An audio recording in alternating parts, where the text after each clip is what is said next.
اس سے بتا دوں گا، باقی چاہے تم ساری دنیا کے لیے یہ بات سرپرائز رکھ سکتے ہو۔ زرگام خان کے سنجیدہ لہجے پر بہرام شاہ نے سر ہلایا تھا۔ سزا سے میرا منہ متم نہیں تھا، میں جانتا ہوں، لیکن جو بھی ہو مجھ میں حوصلہ نہیں ہے۔ بہرام شاہ کی بات کرتے اس پر نرم لہجے میں کہا تو بہرام شاہ نے مسکراتے ہوئے سر جھٹکا۔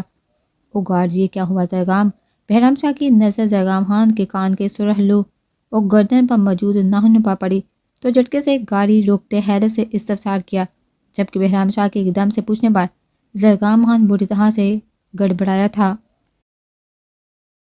ہاں یار، کچھ بھی نہیں ہے، ویسے ہی ہوگا کچھ۔ اپنے کرتے کے کالر کو ٹھیک کرتے، کان اور گردن پر ہاتھ پھیرتے مسکرا کر کہتے بات بدلنی چاہیے، مگر بہرام شاہ کو نفی میں سر ہلاتے دیکھ زرگام خان کا دل کہ اپنا سر دیوار میں مار لے۔ ایسے کیسے ہو سکتا ہے؟ دیکھو کس قدر سرخ پڑ رہا ہے کان، جہاں تو ایسے جیسے کسی چیز نے کاٹا ہو۔ زرگام خان کا ہاتھ زبردستی کان سے ہٹاتے جائزہ لیتے لہجے میں فکر سموئے کہا تو زرگام خان کو اس وقت بہرام شاہ کی یہ فکر بھی اپنی عزت کی دشمن لگ رہی تھی۔ اس نے تو صرف رات بھر جگایا تھا، مگر اس کی بیوی نے خود کو تنگ کرنے اور جگانے کا بہت بری طرح بدلہ لیا تھا۔ وہ لاکھ بے باک بے شرم سہی اب اپنے سارے کو کیا بتاتا کہ رات اس کی بیوی شوہر کی محبت کرنے پر ویمپائر بنی ہوئی تھی۔ اگر یہی سوال بہرام کی جگہ ہدایت کرتا تو اسے چڑھانے کی خاطر شاید وہ جواب دے بھی دیتا، مگر بہرام شاہ سے وہ چاہے لاکھ فرینک ہو جاتا وہ اس سے بڑا تھا۔ ایک چیزک تھی جو آڑے آ رہی تھی، جب لڑتا تھا تب حق سمجھ کر لڑ جاتا تھا، مگر اب جو حالات بدلے تھے وہ ایسا چاہ کر بھی نہیں کر سکتا تھا۔ ہاں وہ کل جنگل گیا تھا تو رات وہی رکنا پڑا، شاید کسی چیز نے کاٹ لیا ہو۔ بہرام شاہ کو بیگ سیٹ اپنا بیگ اٹھاتے اس میں سے فرسٹ ایڈ باکس نکالتے دیکھ کر کہا تو بہرام شاہ نے تاثر سے سر ہلایا۔ حد ہے لاپرواہی کی، کوئی خطرناک چیز ہوئی؟ یہ ٹیوب لگا لو، یہ سرخی تم تو کم ہو، پر ابھی ہاسپٹل پہنچو ہدایت کے پاس اور چیک کرواؤ اسے۔ میں نے کام سے جانا ہوتا تو میں خود تمہیں لے جاتا۔ کار زرگام خان کی کار کے پاس رکتے ہوئے کہا تو زرگام خان نے مسکرا کر سر نفی میں ہلایا۔ کوئی بات نہیں، میں خود چلا جاؤں گا، آپ جائیے، خیر خیریت سے۔ کار روکتے جلدی سے باہر نکلتے کہا، جبکہ ہدایت شاہ کا سودے آنکھوں میں چمک اتری تھی۔ چلو صالح صاحب کو اپنے حال احوال سے آگاہ کیا جائے۔ گردن پر دائیں جانب موجود نشانے پر 2 انگلیوں کو پھیرتے بڑبڑا کو کہتے ہاتھ میں تھامی ٹیوب کو دکھا تو چھان سے اپنی جنگلی بیوی کا چہرہ آنکھوں کے پردے پر لہرایا تھا۔ ہے تو آج تمہاری بھی نہیں بیگم، کان کی لو کو چھوتے تاثر سے سر ہلاتے ہوئے کہا اور گاڑی میں بڑھتے گاڑی کا رخ ہدایت شاہ کے ہاسپٹل کی جانب کیا۔ وہ ابھی وارڈ سے راؤنڈ لگا کر اپنے آفس آیا ہی تھا کہ آفس کا دروازہ کھلتے نظر سامنے اپنی رولنگ چیئر پر سکون سے بیٹھے زرگام خان پڑ گئی، جسے دیکھتے ہی ہدایت شاہ کے چہرے کے زاویے بگڑے تھے۔ او صالح صاحب آئے ہیں، ہاتھ میں پکڑی فائل کو ٹیبل پر پٹکنے کے انداز میں رکھتے دانت پیستے ہوئے کہا تو زرگام خان نے مسکراتے ہوئے اپنے دونوں ہاتھ پیچھے سر پر باندھے، پاؤں کی مدد سے چیئر تھوڑی پیچھے کھسکا کر دونوں ٹانگیں اٹھا کر سامنے ٹیبل پر رکھی، جسے دیکھ ہدایت شاہ کے ماتھے کے بلوں میں اضافہ ہوا تھا۔ کہاں وہ صداقت صفائی اس لیے کمال انسان، کہاں وہ جوتے سمیت پاؤں اوپر رکھ چکا تھا۔ جوتا اتارو یا پاؤں نیچے کرو، ورنہ دوسری صورت میں مجھے تمہاری ٹانگیں توڑنے میں بالکل بھی افسوس نہیں ہوگا۔ ٹشو باکس سے ٹشو نکال کر ٹیبل صاف کرتے زرگام خان کو گھوٹے دبے دبے لہجے میں چلا کر کہا، جس کا اثر یہ بنا زرگام خان نے اپنے پاؤں کو ٹیبل پر جھٹکا تو جوتے کے نیچے خشک ہوئی مٹی جانے کے باعث ٹیبل پر گری تو ہدایت شاہ نے منہ کھولے ہونہار نظروں سے زرگام خان کو دیکھا تھا، اور پھر دانت پیستے آگے بڑھ کر زرگام خان کی ٹانگوں کو ٹیبل سے اٹھاتے کرسی کو پیچھے کو دھکا دیتے ایک دم سے ٹانگوں کو چھوڑا تو زرگام خان نے بمشکل خود کو گرنے سے بچاتے گڑ کا ہدایت شاہ کو دیکھا، جو اب پھر سے ٹیبل صاف کرنے میں مصروف تھا۔ کمینے سالے، بہنوئی سے زیادہ یہ 2 ٹکے کا ٹیبل عزیز ہے تمہیں؟ اپنی جانب پیٹ کے کھڑے ہدایت شاہ کو دیکھتے دانت پیستے ہوئے کہا تو ہدایت شاہ نے گردن ترچھی کر کے استہزائیہ نظروں سے زرگام خان کو دیکھا۔ بس ایسے ہی اندازہ لگا لو اپنی اہمیت کا۔ ہونٹوں پر دل جلا دینے والی مسکراہٹ سجائے طنزیہ کہو تو زرگام خان کے ماتھے کے بلوں میں بے شمار اضافہ ہوا تھا، جسے دیکھ ہدایت شاہ محبوس ہوتا ٹیشو ڈسٹ بین میں پھینکتا واش روم ہاتھ دھونے چلا گیا۔ اگر تمہارا ہو گیا ہو تو نکلو، بہت کام ہے مجھے، زرگام خان کے سر پر کھڑے ہوتے سنجیدہ لہجے میں کہا تو زرگام خان نے مسکراتے ہوئے سر نفی میں ہلایا۔ کام سے پہلے علاج کرو میرا، فی الحال تمہارے علاوہ کسی پر یقین نہیں کر سکتا، اس لیے مجبوری میں تمہارے پاس آیا ہوں۔ چہرے پر دنیا جہاں کی سنجیدگی تاریکی پاؤں چلاتے ہوئے کہا تو ہدایت شاہ نے ٹھٹھا کر ایک دم پریشان ہوتے زرگام خان کو دیکھا تھا۔ تمہارا علاج میں کیسے کر سکتا ہوں؟ میں ہارٹ اسپیشلسٹ ہوں۔ تمہارا دماغی مسئلہ ہے، کسی سائیکالوجسٹ کے پاس جاؤ یا دماغ کے اسپیشلسٹ، میں وہاں نہیں تو پاگل خانے میں ضرور تمہارا علاج ہو جائے گا۔ زرگام خان کا اس قدر سنجیدہ پن ہضم نہ ہوا تو سر جھٹکتے تیز لہجے میں کہا تو زرگام خان نے مٹھیاں باندھتے سر آنکھوں سے ہدایت شاہ کو دیکھا جو اپنی بہن کے شوہر کو اتنے آرام سے پاگل خانے بیچنے کی بات کر رہا تھا۔ حالانکہ یہ مشورہ اسے اپنی بہن کو دینا چاہیے تھا۔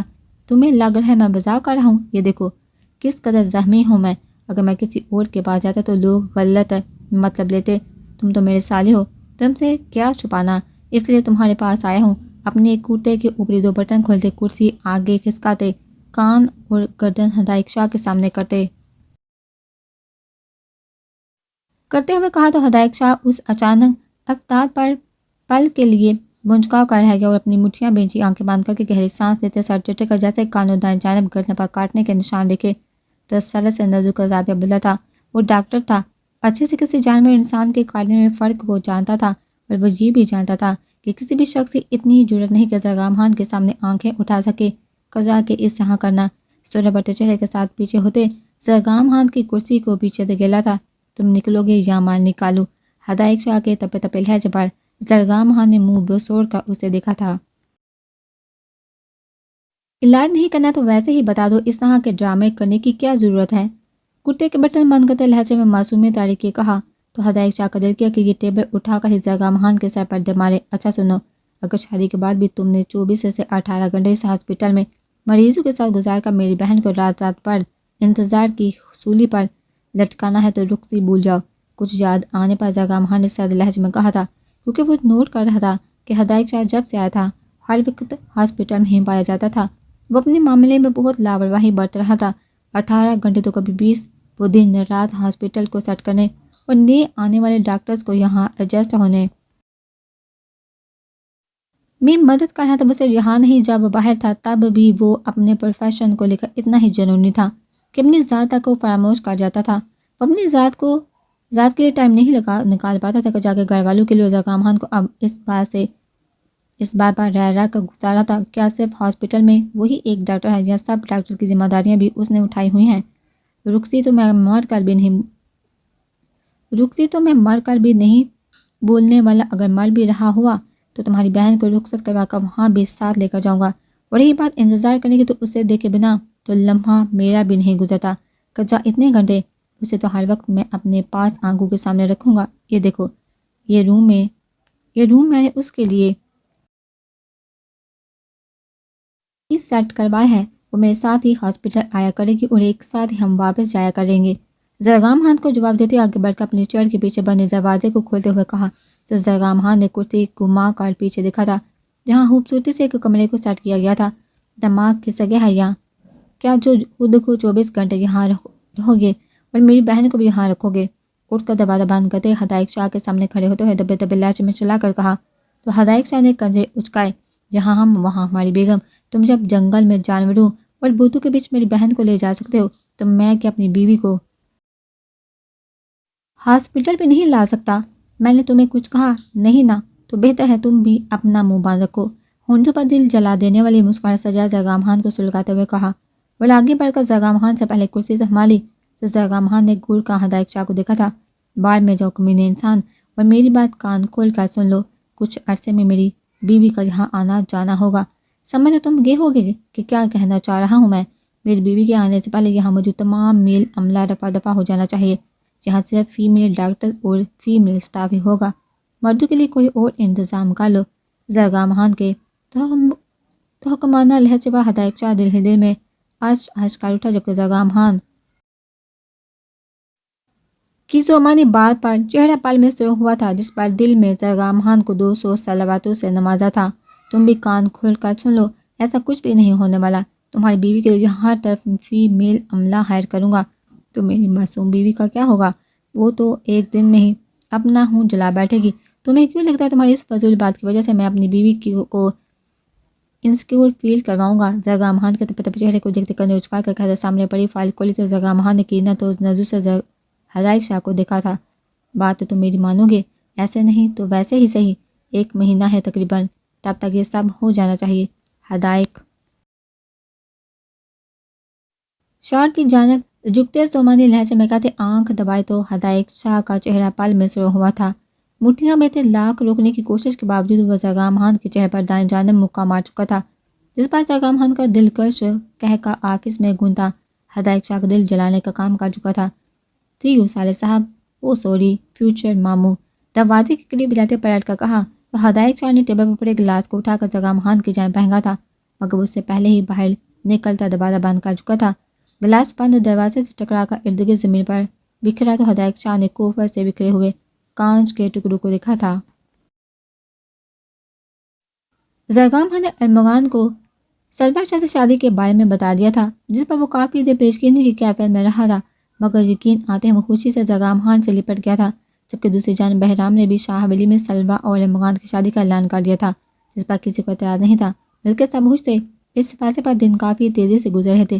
دونوں جانب ہی شادیوں کی تیاریاں عروج پر تھی، مگر جہاں وہ سب خوش تھے وہیں سلبہ ارمغان خان کا سامنا کرنے کا صورتحال ہلکا نہ ہو رہی تھی. ارمغان خان کی باتیں یاد آتی تو دل کہتا خود کو کہیں چھپا لے، کیونکہ وہ اتنا تو جانتی تھی جو اس نے کہا ہے وہ ضرور کرے گا. لفٹ کا دروازہ کھلا تو برلاج شاہ نے قدم باہر رکھے. 6 فٹ سے نکلتا قد، گہری سیاہ رات، سپرے سرار آنکھیں، جیل سے سیٹ کیے گنے سیاہ بال، انابی ہونٹ جو مونچھوں تلے سطح سے بینچے ہوئے تھے، ہلکی بیئرڈ جو اس کے وجیہ چہرے کو دلکش بناتی تھی.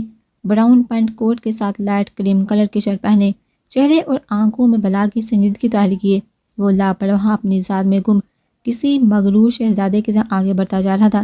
جبکہ آس پاس ٹیبل پر بیٹھے کام کرتے ورکرز اسے دیکھ اٹھ کر سلام کر رہے تھے، اور پیچھے تیز قدموں سے چلتے اس کے گارڈز بادشاہ کے تیز قدموں کے ساتھ قدم ملانے کی کوشش کر رہے تھے. وہ اپنی زیر کار دینے والے شخصیت سے بخوبی واقف تھا. خود پر اٹھنے والی ہر نگاہ کو وہ بہت اچھے سے پہچانتا تھا. کبھی ساتھی سے ہونٹ بینچے سر کے اشارے سے سلام کا جواب دیتے بنا ارد گرد دیکھے وہ آگے بڑھ رہا تھا. اس کے ہر قدم پر لڑکیاں اس پر دل ہارتی تھی. وجہ اس کی شاندار پرسنالٹی کے ساتھ اس کا وہ ایٹیٹیوڈ بھی تھا جو کسی کو بھی اپنے سامنے ٹکنے نہیں دیتا تھا. کہ تبھی سبغش اپنے آفس سے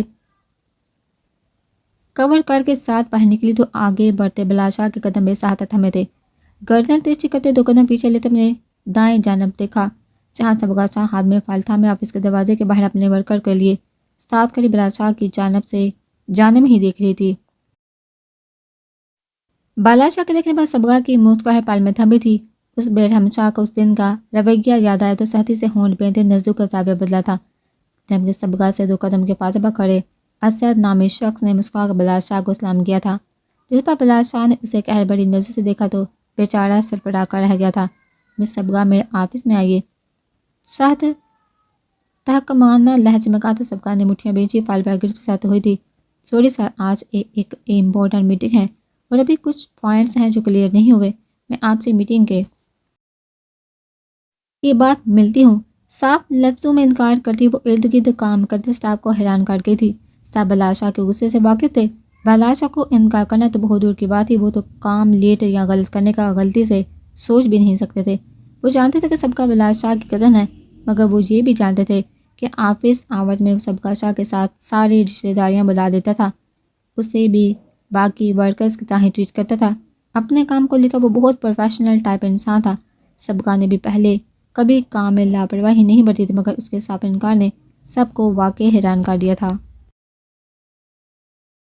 جبکہ سبغا شاہ کے انکار پر بالاشاہ کی سیاہ آنکھوں میں خون اترا تھا. ہاتھوں کی مٹھیاں بیندے سبغا شاہ کو دیکھا جو اپنے جوتے کی نوک کو زمین پر مارتی سر جھکائے زمین دیکھنے میں مصروف تھی، جیسے اس سے بڑھ کر ضروری کام تو ہے ہی نہیں. مینیجر بالاشاہ کی کڑھت گرجدار آواز گونجی تو سب نے دہل کر بالاشاہ کے ہونجل کرتے چہرے کو دیکھا تھا. جبکہ سبغا کا دل بھی بری طرح دھڑکا تھا.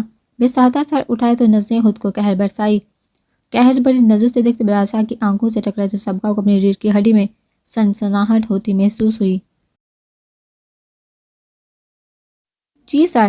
مینیجر سر پر دوڑتا ہوا آیا. بالاشاہ کے سامنے مودب انداز میں کھڑا ہوتا لڑکھڑاتے اور پھر بولا تو بالاشاہ نے کھا جانے والی نظروں سے اسے دیکھا تھا.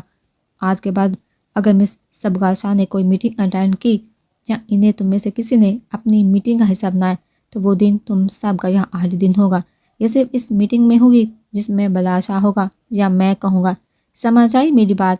اپنے ہاتھ کو مینیجر کے کان کے پاس رکھتے اسے ایک سائڈ پر کرتے سبغا شاہ کی جانب دیکھتے ہوئے ایک ایک لفظ چبا کر کہا، تو مینیجر نے جٹ سے آسمان میں ہلایا تھا، جبکہ سبغا شاہ نے دانت پیسے بلا شاہ کو دیکھا تھا، جس کے چہرے پر فاتحانہ مسکراہٹ تھی۔ غصے میں بنا سوچے سمجھے ساتھ کھڑے